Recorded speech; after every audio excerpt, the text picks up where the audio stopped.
100% America ഇറാനുമായിട്ട് വാർ engagement ഏത് സമയത്തും ഉണ്ടാകാം. അതിൽ പ്രധാനമെന്ന് പറയുന്നത് ഇസ്രായേലിൻ്റെ പൂർണ്ണമായിട്ടും ഗ്രീൻ സിഗ്നൽ കിട്ടി. കാരണം ഈ വാറിൻ്റെ ഏതെങ്കിലും ഒരു ക്രിട്ടിക്കൽ ജങ്ചറിൽ, അതായത് ഇറാൻ ഇസ്രായേലിൻ്റെ ഉള്ള ഫയർ ചെയ്യുകയാണെങ്കിലും, അതേപോലെ തന്നെ ഇറാനിയൻ സ്പൈ ഏജൻസികൾ അവർ പൂർണ്ണമായിട്ടും അമേരിക്കയ്ക്കാണെങ്കിലും അതേപോലെ ഇസ്രായേലിന് റിപ്പോർട്ട് കൈമാറിയിട്ടുണ്ട്. എങ്ങനെയാണ് ഇറാൻ്റെ മിസൈൽ ലോഞ്ചേഴ്സും അതേപോലെ തന്നെ അവരുടെ ഡ്രോൺ ഇതിനെയാണ് പ്രിലിമിനറി ആയിട്ട് അറ്റാക്ക് ചെയ്യേണ്ടത്. കാരണം ഈ അറബ് രാജ്യങ്ങൾക്ക്, ഇൻക്ലൂഡിങ് UAE ആണെങ്കിലും സൗദി അറേബ്യ ആണെങ്കിലും ഖത്തർ ആണെങ്കിലും, ഇവർക്കെല്ലാം അപ്രിഹെൻഷനായിട്ടുള്ള സംഭവമുണ്ട്.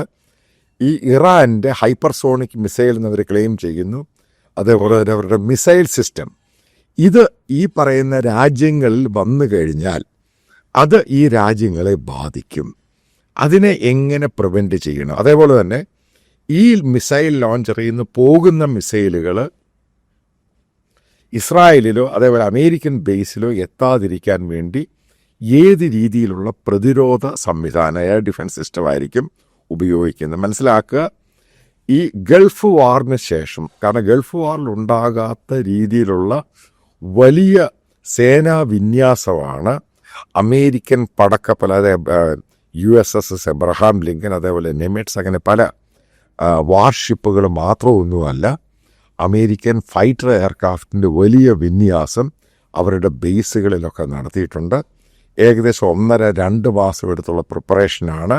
ഇപ്പം ഇതിനകത്ത് അമേരിക്കൻ പ്രസിഡന്റ് പറയുന്നത്, നിങ്ങൾ ശ്രദ്ധിച്ചോണം, എങ്ങനെയാണ് മറ്റുള്ള ഔട്ട്സൈഡ് വേൾഡിനെ തെറ്റിദ്ധരിപ്പിക്കുന്നൊരു സംഭവമുണ്ട്. ഇതിൻ്റെ അകത്ത് ഇവർ പറയുന്നൊരു സംഭവമുണ്ട്, ഇറാൻ ന്യൂക്ലിയർ ഡീൽ സൈൻ ചെയ്യണം.